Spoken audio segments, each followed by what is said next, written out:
Hi, welcome to Caffeinated Games. Can I take your order? Yeah, I've never been to a place like this before. Do you all serve coffee of duty at all? Yes, we do. Freshly boots to the ground.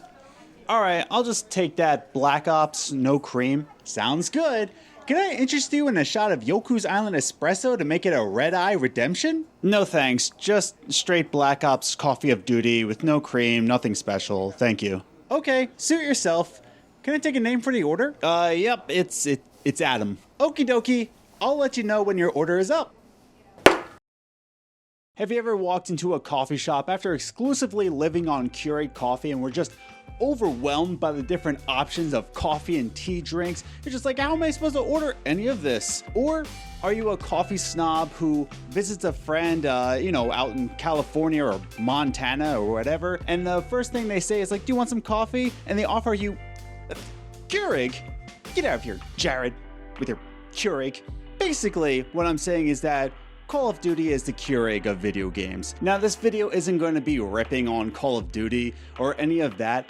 I just want to explore this wild idea, as you see in the title of this video, this idea that video games are like coffee, or even more so, like coffee shops. But before we begin, hi, my name is Adam, and if you're new here and you're a human being, maybe you should click that subscribe button so that you know when all these videos come out, as well as our weekly podcast. So if you're so inclined to, and you say, I'm a human being, you should click that subscribe button. So, Adam, how are video games like coffee shops? Why are you spewing this nonsense at us? Are you just out of your mind?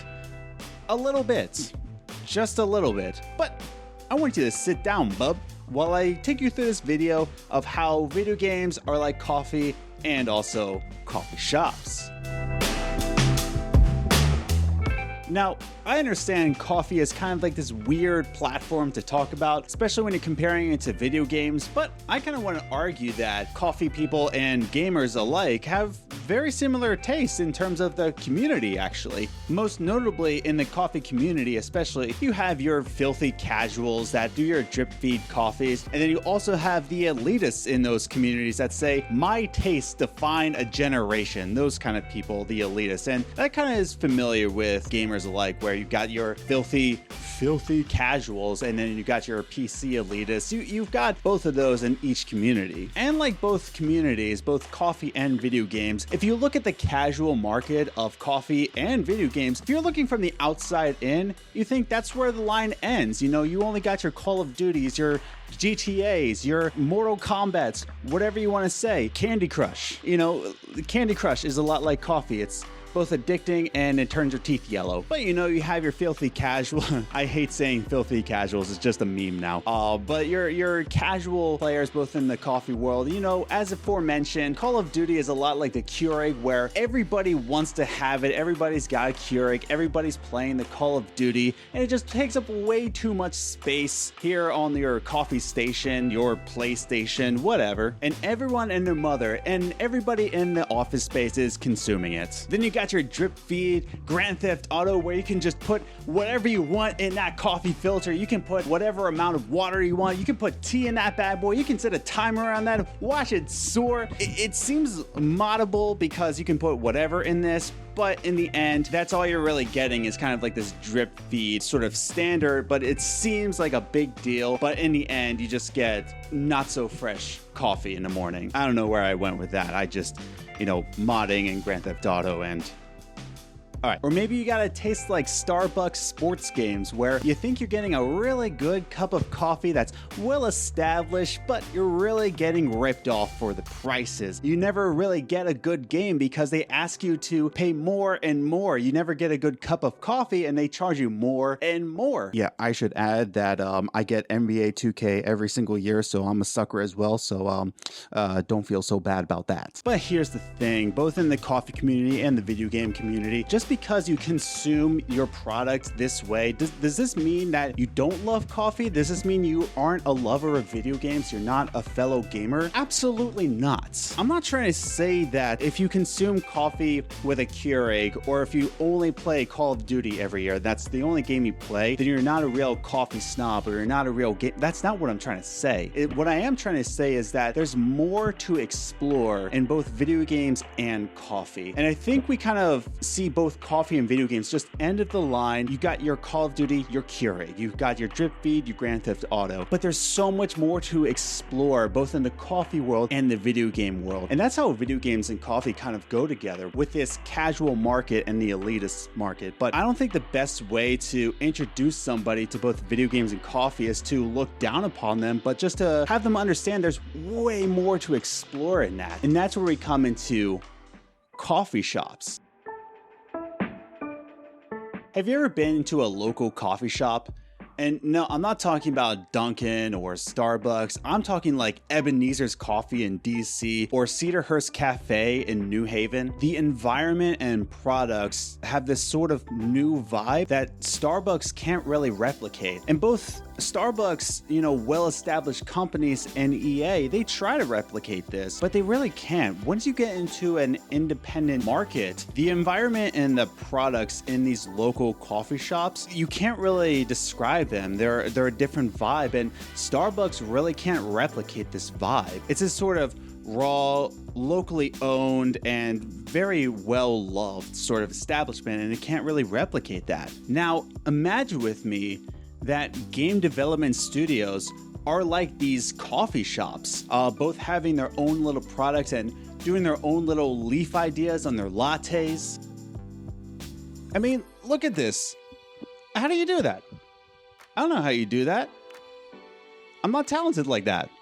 Now, some of these local shops are independently owned, where they're just trying to get success in this oversaturated market of coffee shops, and they're doing everything they can and putting all of their heart behind it, and you can tell that they're fighting against a saturated market. And then you have the big corporations that are kind of like Starbucks, where it's in every single game that you play and you can't really escape it. I think every single person who claims that they're a gamer has played an EA game before, or an Activision game before. They're large corporations. You can't really escape them in any way. And then, surprisingly, there's actually some semi-independent coffee shops where you think they're a mom and pop shop, you think they're an independent studio or a coffee shop, but they're actually owned by Starbucks undercover. Starbucks actually does this a lot, where they'll establish themselves as a locally owned, but it's actually a Starbucks brand. Basically, what I'm saying here is that Tencent owns way too much of the market. Now, here's the thing. Whether they be independent, corporately owned, be a AA studio, or Tencent owns that coffee shop for some reason, because they own everything now, whether or not that's the case,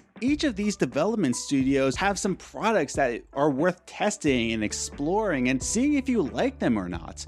You can't just go into a local coffee shop and just say, I know what I like, and I'm not going to see what you have to offer. I think if you're going to take the time to explore these different coffee shops, explore these different game development studios, it's worth testing out some of the products that they have, because they do it with art and care and love, and maybe you'll love it too. And just understand that Starbucks doesn't represent all of coffee shops, just as EA doesn't represent all of video games, even though they're very dominant in their own respective fields. And again, I just want to establish that just because you consume Starbucks, it doesn't mean that you're not a coffee lover. Just because you only play EA games or sports games, it doesn't mean that you're not a gamer. It just means that maybe you should be exploring more, and maybe you'll like something else from an independent studio, an independent coffee shop. Go to Ebenezer's in DC.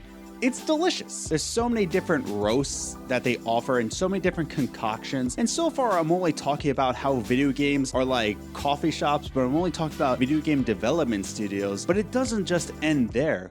You go into these coffee shops and these development studios, and what do you see first?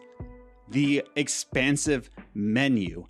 And you're just saying to yourself, how am I supposed to order anything? It all looks overwhelming. It's intimidating. I have anxiety. Where's my dog? But it's okay. I'm here with you, and we're going to explore some of these coffee options. But I'm just going to let you know, I'm not an expert. I'm not even sure what a cafe lungo is.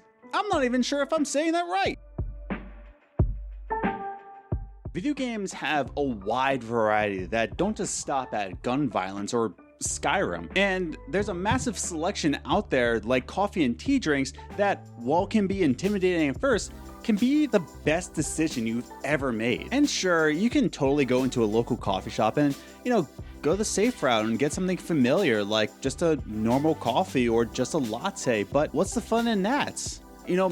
How did you discover that you love coffee? How did you discover that you like lattes? How did you discover that you like Skyrim so much that you can't stop playing because one dragon keeps flying around and I need to get it right now, Daniel? But you can go with a safe route while starting something familiar. For example, what if you fell in love with cafe au laits? It's something familiar, which is it's just hot coffee with, instead of just cold creamer, it's hot milk stirred in. So it's something familiar, but it's got a new twist to it. It's almost like going from Fortnite to Apex Legends, where it's kind of like the same route with the Battle Royale, but there's a new twist to it. You've got your Fortnite where you have your building, but then you have Apex Legends, which is a first person, and you have 3 squad makes automatically. I'm not sure if it has a solo mode yet. I haven't played Apex since it came out, but you know how it goes around here. But that's what I'm saying, is that it's okay to go in easily and ask your local coffee shop or asking your friends who are other gamers to say that, what's a game that's similar to this? Maybe you do like cafe au laits.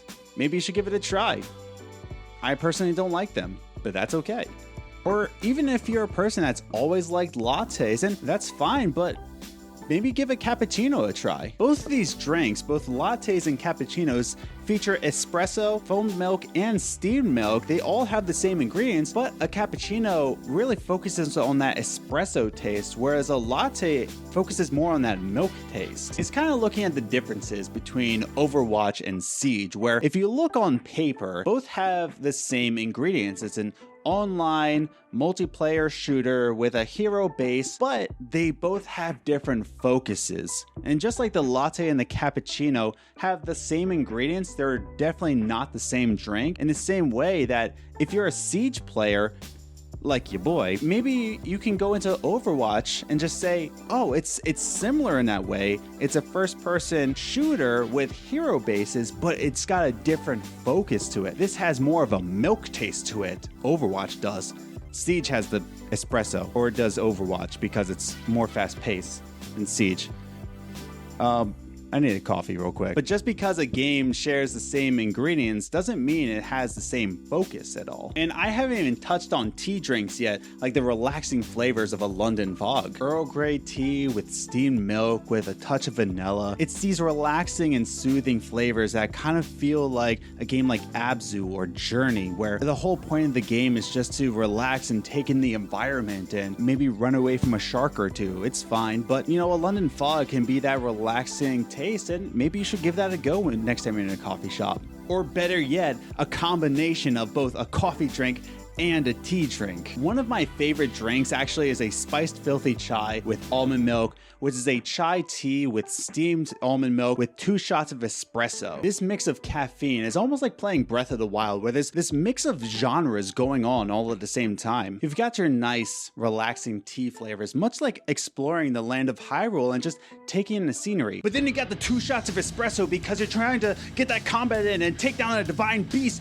But then you also have the almond milk because regular milk makes my tum-tum hurt. The point I'm trying to make with all these coffee drinks and comparing them to different video games is that there's so many different both coffee drinks, tea drinks, and video games to explore. While it is a bit overwhelming to look at all these game selections and looking at all this coffee list to say that I don't know what I should be ordering, but it's well worth the time to explore all of these in all different genres just to see what you would like. So next time you walk into a coffee shop, try something new in life. And while you're there, could you get me a Spiced Filthy Chai with almond milk?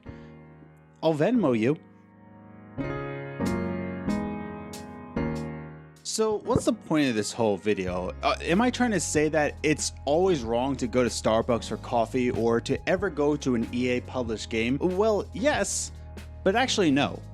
What I am trying to say is that there's way more to the world of coffee than just Starbucks and Keurig that's well worth exploring. And if you just drink those regularly, that's fine, but in my opinion, I feel like you're missing out with what a local coffee shop can give to you in its products and its roasts and its concoctions that you're not going to find in a Starbucks, and I just feel like you're missing out on that. In the same way, it's fine if you just like EA and Activision games, and you're no less a gamer if you just play EA games, but just like coffee, I feel like you're going to be missing out on some wonderfully and meticulously crafted worlds that independent studios and even AA studios can offer you. Even just switching up game genres from a role-playing game to a Metroidvania, or from a first-person shooter to a roguelike game, it could be proving a decision that you wish you made sooner. But if you just want to stick to that plain black coffee, that's fine, but also remember that there's so many different roasts out there and so many different coffee shops that do black coffee differently and so many different ways of brewing that black coffee. If you just want to play RPGs or multiplayer shooters,